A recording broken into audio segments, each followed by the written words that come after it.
Hai semuanya, ketemu lagi bareng Mihu di sini. Oh iya, kali ini Mihu akan membawakan alur cerita dari film Donghua yang berjudul Battle Through the Heaven. Mihu mengingatkan sekali lagi ya bahwa konten ini full spoiler.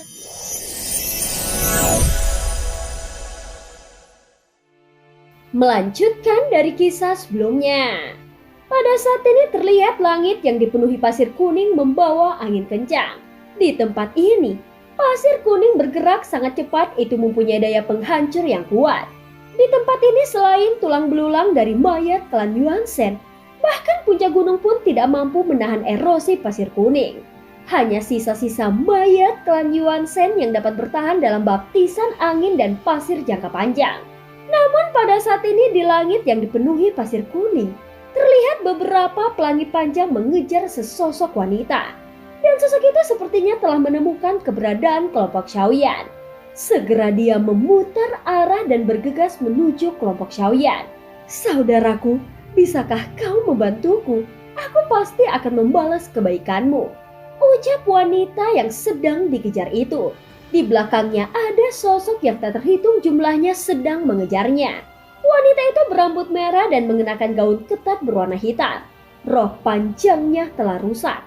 Rambutnya berantakan dan dia terlihat sangat menyedihkan. Matanya menunjukkan permohonan saat menatap kelompok Xiaoyan. Di antara rambut yang berantakan, seseorang masih bisa melihat wajahnya yang cantik dan lembut. Baik secara figur maupun penampilannya, dia merupakan keberadaan yang sangat indah. Namun dihadapkan dengan wanita cantik semacam ini, wajah Xiaoyan tampak acuh tak acuh. Dia bahkan tidak melihat ke arah wanita itu. Tentu saja kecuali Xiaoyan, semua orang tanpa sadar menatapnya. Meskipun mereka semua telah menjadi iblis tua keabadian kaisar, selama itu wanita cantik maka masih akan sulit bagi mereka untuk mengabaikannya.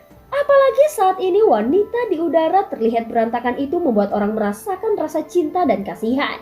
Tepat ketika semua orang hendak melihat apakah Xiaoyan akan mengambil tindakan, suara acuh tak acuh tiba-tiba saja terdengar. "Jika kau berani mendekat, kau akan mati," ucap Xiaoyan dengan suara yang dalam. Mendengar kata-kata tidak terduga dari Xiaoyan, seketika wanita itu terkejut. Dia buru-buru berkata dengan wajah memohon, "Saudaraku, aku memiliki warisan penguasa Istana Siang. Selama kau bersedia membantuku, aku bersedia memberikan warisan tersebut," ucap wanita itu sambil berkata dan mendesak. Namun Xiaoyan masih menutup matanya dan tidak peduli sama sekali. Penguasa Istana Siang sudah lama mati dan perlu waktu untuk bangkit kembali. "Aku juga tahu di mana letak warisan seni bela diri Suangseng," ucap wanita itu kembali. Mendengar kata-kata ini, Xiaoyan tiba-tiba terkejut.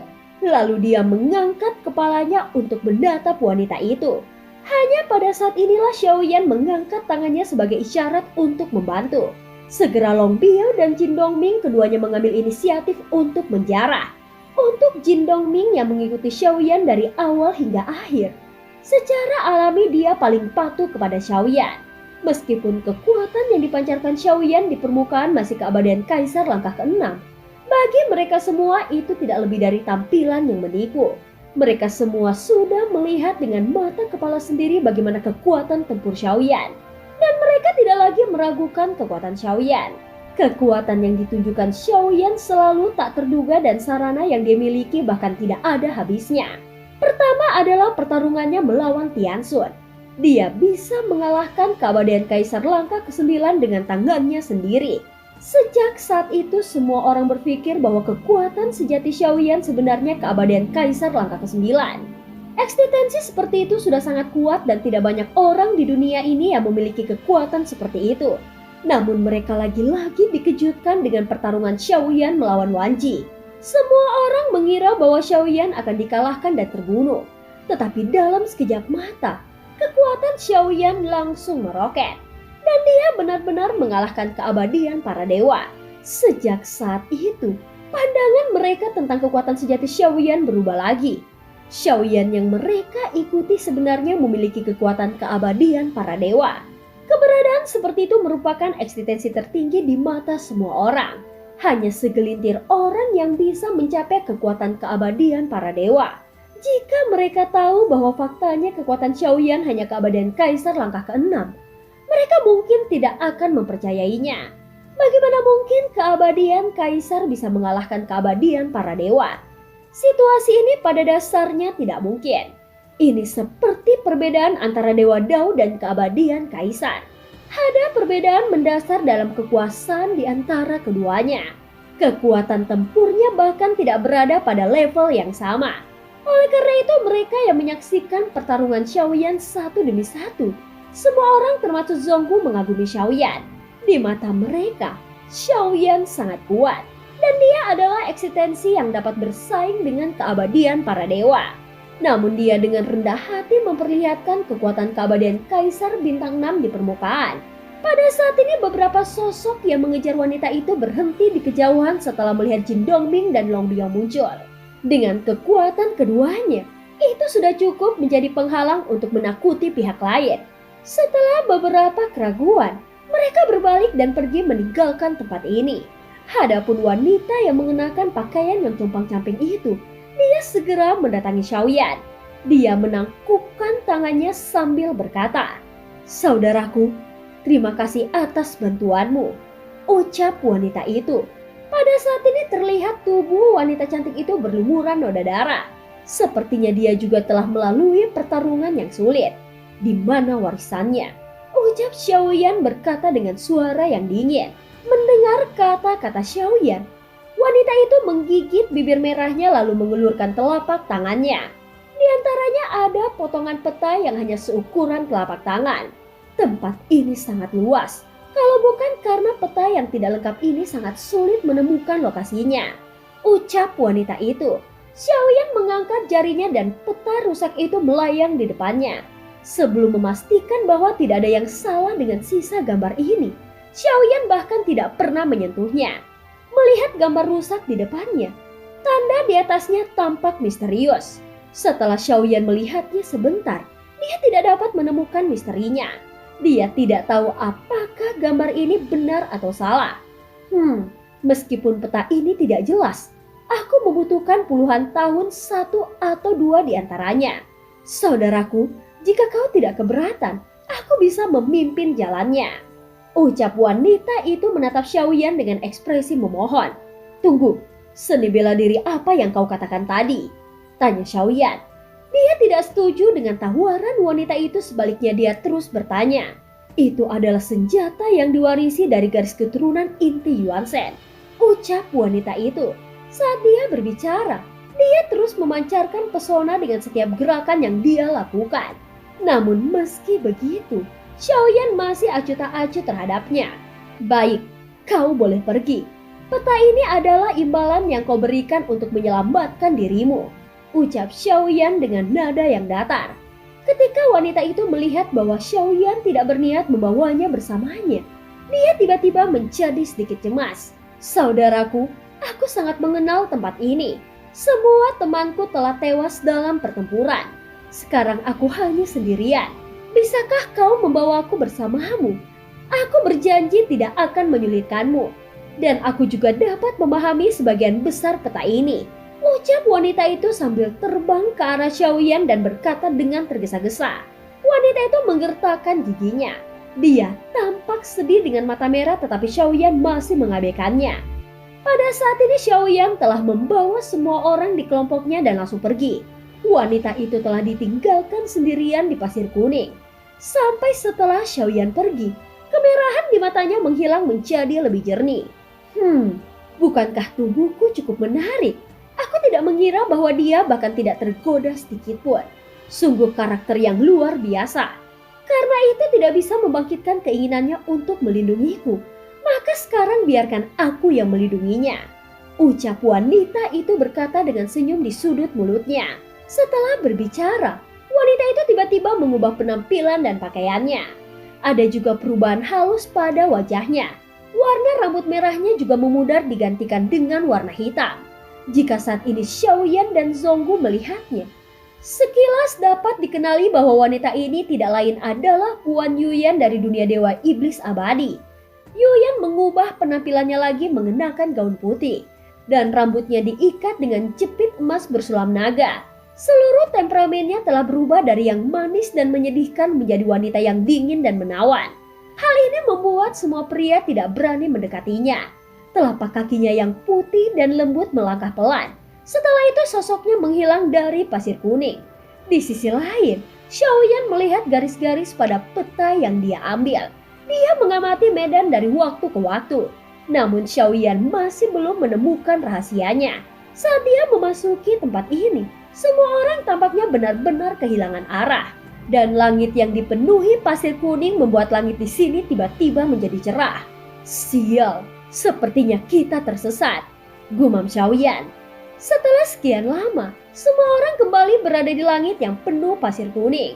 Sepertinya mereka tidak keluar dari sini dan mereka juga tidak menemukan bangunan yang khas. Pasir kuning masih menghalangi pandangan mereka yang menyebabkan jangkauan pandangan yang terlihat sangat terbatas. Saat ini Xiaoyan sudah tidak lagi melihat gambar sisa yang diberikan Yuyan, karena dia tidak dapat memahaminya dengan jiwa alam miliknya. Dan itu mungkin bisa terungkap kapan saja. Meski begitu, hingga saat ini mereka juga belum menempuh jalan mereka sebelumnya. Hal ini menunjukkan bahwa tempat ini sangatlah luas. Xiaoyan juga ingat apa yang dikatakan wanita itu. Dia telah mengembara selama beberapa dekade sebelum dia dapat menemukannya. Wanita tadi mungkin benar-benar tahu jalannya. Tetapi wanita itu membuatku merasa sangat aneh. Ucap Zonggu yang suaranya terdengar yang tiba-tiba memecahkan kesunyian. Memang benar, fluktuasi aura wanita itu cukup aneh. Dan membawanya pasti akan menjadi bahaya yang tersembunyi. Ucap Long Bio mengangguk dan menanggapi perkataan Zonggu Daozi. Tanpa diduga, semua orang merasa ada yang tidak beres dengan wanita itu. Tentu saja Xiaoyan juga merasakan hal yang sama. Hanya saja menurut Xiaoyan wanita ini tidak hanya memiliki sikap yang aneh, tetapi penampilan dan nada suaranya juga bahkan pesona yang terpancar pun memiliki kesan yang disengaja. Wanita itu jelas-jelas bermaksud mendekati Xiaoyan dan yang lainnya dengan sengaja. Tetapi mereka tidak mengetahui apa tujuannya melakukan itu. Ketika Xiaoyan menolak dan meninggalkannya, semua orang sebenarnya merasa lega. Di mata semua orang, tempat ini selalu dipenuhi pasir kuning, namun Xiaoyan tidak peduli dengan itu. Di dalam benaknya saat ini dia selalu memikirkan beberapa suara gumaman yang masuk ke benaknya dari waktu ke waktu. Datang dan selamatkan aku. Mengapa kau tidak mengambil tindakan? Padahal kau memiliki darah Yuan Shen. Mengapa kau belum mengambil tindakan? Bunuh mereka. Segera bunuh mereka. Xiaoyan terlihat tetap tenang di sepanjang jalan. Tetapi nyatanya, dia sedang menekan kegelisahan di hatinya saat ini. Suara-suara ini juga telah membuat darah di tubuhnya sepertinya terpengaruh. Tampaknya terlalu banyak jiwa yang mati di sini. Namun sepertinya hanya Xiaoyan yang bisa merasakan kebencian dan termasuk gumaman dari jiwa-jiwa tersebut. Ada apa denganmu? Kenapa kami? Tunggu apa lagi? Jika kau belum mengambil tindakan, maka suara-suara ini semakin keras di dalam benak Xiaoyan. Tidak ada apa-apa. Ucap Xiaoyan menjawab dan amarahnya melonjak. Xiaoyan yang tiba-tiba berteriak membuat Zonggu dan yang lainnya tampak terkejut. Namun mereka menyadari pasti ada yang tidak beres dengan tempat ini. Pada saat ini di pasir kuning di depan mereka tiba-tiba ada sesosok besar yang muncul. Raksasa ini terbentuk dari pasir kuning lalu meninju ke arah Xiaoyan dan yang lainnya. Kemudian membombardir mereka secara gila-gilaan. Long Bio segera melangkah maju dan mengayunkan pedang panjang Ningxian di tangannya. Pedang yang diayunkan melintasi langit dan itu kekuatannya yang sangat kuat. Hadapun ukuran raksasa pasir dan batu yang ada di depannya setinggi 1000 kaki. Namun saat Long Bio menebas dengan pedangnya, raksasa itu sepertinya tidak memiliki kekuatan untuk melawan dan langsung terbunuh oleh pedang Long Bio. Terlihat sosok besar itu langsung hancur dan berubah menjadi pasir dan batu lagi. Apakah ini ilusi di lantai pertama? Ucap Long Bio bergumam pelan dan mengerutkan keningnya. Selain melihat bayangan raksasa ini, dia juga merasakan hawa dingin yang kuat. Tepat ketika Long Bio bingung, ada bayangan besar lainnya yang muncul, itu juga terbentuk dari pasir dan batu. Kemudian bayangan itu berubah menjadi pedang besar dan terbentang ke arah semua orang dari kejauhan. Perasaan terkejut ini masih melekat di dalam benak semua orang. Namun Long Biao akhirnya menyerang lagi dengan pedang yang sama. Pedang raksasa yang tampak menakjubkan itu sepertinya tidak memiliki kekuatan sama sekali saat bertabrakan dengan pedang Long Biao. Dan pedang raksasa itu pun langsung hancur. Namun pada saat ini, bayangan raksasa terus bermunculan termasuk kepala manusia dengan mulut besar. Telapak tangan raksasa dan semua bayangan ini terbentuk dari berbagai pasir dan batu. Mereka juga datang dari segala arah. Namun tanpa terkecuali, semuanya seperti gelembung tanpa kekuatan serangan apapun. Namun setiap serangan datang membuat pikiran Xiaoyan menjadi bergetar. Bukan karena takut pada serangannya, melainkan itu karena efek garis keturunan Yuan Shen di tubuhnya. Berisik. Pada saat ini Xiaoyan mengeluarkan raungan yang memekakan telinga lagi. Raungan itu menyebabkan seluruh pasir kuning yang berterbangan meledak secara tiba-tiba. Tetapi saat Xiaoyan meraung, ada gelombang suara dengungan rendah yang datang dari pasir kuning. Saat berikutnya pasir kuning yang berterbangan menutupi lebih banyak area sejauh mata memandang. Saat berikutnya, pasir kuning yang berterbangan menutupi lebih banyak area sejauh mata memandang dan pasir kuning di tanah tampak mendidih. Terdengar juga suara angin kencang yang terus-menerus menderu seperti gemuruh. Long Biao segera berteriak.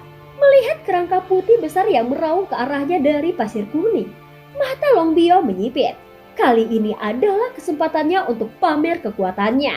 Dia berteriak keras dan sepertinya berharap semua orang melihat penampilannya. Saat ini dia penuh percaya diri dan segera melangkah keluar sambil mengaum ke arah kerangka raksasa itu. Mata Long Biao tiba-tiba menyusut saat melihat sebuah kerangka tangan berukuran ratusan kaki. Segera pandangan Long Biao dikelilingi oleh angin kencang yang membentuk simbol naga merah dan memancarkan kekuatan yang mengerikan. Baru kemudian Long Biao menyadari bahwa ini bukanlah bayangan yang terbentuk oleh pasir kuning tadi, melainkan sebuah anomali dengan kekuatan yang sangat kuat. Saat 3 buah simbol naga ditampilkan, itu membentuk energi pedang setinggi 100 kaki yang segera bertabrakan dengan kerangka telapak tangan besar. Naga merah itu meledak beberapa kali dan energi pedang Long Biao runtuh di bawah telapak tangannya yang besar. Long Biao tidak menyangka kekuatan kerangka tangan ini lebih kuat dari yang dibayangkannya. Setelah energi pedang runtuh, Long Biao menunjukkan keengganan dan mengambil tindakan beberapa kerangka besar itu. Dan mengambil tindakan terhadap kerangka raksasa itu lagi. Tepat ketika telapak tangan raksasa Long Biao bertabrakan dengan kerangka raksasa, terdengar suara teredam dan tubuhnya terkena serangan dari sisi yang lain. Long Biao memuntahkan seteguk darah dan seluruh tubuhnya terlempar ke belakang. Dia terbanting ke pasir seperti batu besar yang jatuh ke laut. Saat ini sosok Long Biao menghilang di dalam pasir kuning. Dan sosok ini adalah kerangka Yuan Shen. Xiaoyan mendesis dingin melihat kerangka bertubuh besar ini. Terlihat ada 2 cahaya merah berkedip di matanya. Kerangka raksasa itu terus mengambil langkah dan berjalan lurus menuju kelompok Xiaoyan. Dia segera mengangkat tangannya dan terdengar suara gemuruh datang dari tengah alis tenggorokannya. Kerangka Yuan Shen ini memiliki target yang jelas. Walaupun dia sepertinya menembak ke semua orang, tetapi sebenarnya itu ditunjukkan ke arah Xiaoyan. Mengapa kau tidak menyelamatkan kami, Rasmu? Telapak tangan raksasa itu mulai menyerangnya. Tetapi Xiaoyan tetap diam dan perlahan mengangkat telapak tangannya. Ketika telapak tangan raksasa yang menerbangkan Long Biao jatuh di depan Xiaoyan, itu tampak sangat proporsional. Namun Xiaoyan segera mengulurkan telapak tangannya dan memblokirnya dengan mudah. Kau berani mempertanyakanku? Kau lupa siapa identitasmu? Ucap Xiaoyan berteriak marah dengan suara yang keras. Dia sebenarnya hanya merasa kesal dan marah di dalam hatinya. Karena sejak memasuki tempat ini, dia tidak bisa berhenti mendengar bisikan-bisikan itu. Leluhur klanku ada di sini untuk mengambil tindakan. Jadi aku akan menunggu mereka pergi. Kau harus melakukannya terlebih dahulu dan kau harus mematuhi perintah kami. Suara-suara itu hilang satu demi satu dan terlihat Xiaoyan mengerutkan keningnya. Xiaoyan terlalu malas untuk mengatakan bahwa tulang-tulang jiwa ini bukanlah sisa jiwa yang normal. Sepertinya mereka telah menjadi gila dan berubah menjadi jiwa yang teraniaya. Saat Xiaoyan sedang mendengarkan kata-kata itu, pupil mata kerangka raksasa itu tiba-tiba menyusut.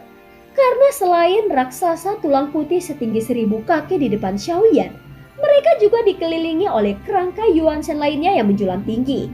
Bahkan mereka tidak tahu sejak kapan itu mengepung mereka. Melihat pemandangan ini, Xiaoyan dan kelompoknya langsung terkejut. Mereka tidak tahu berapa banyaknya jiwa yang dibutuhkan klan Yuansen untuk menciptakan pemandangan spektakuler seperti ini. Dan film pun berakhir. Terima kasih udah dengerin Mihu dari awal sampai akhir ya. Oh ya, maaf ya Mihu baru update. Sampai jumpa.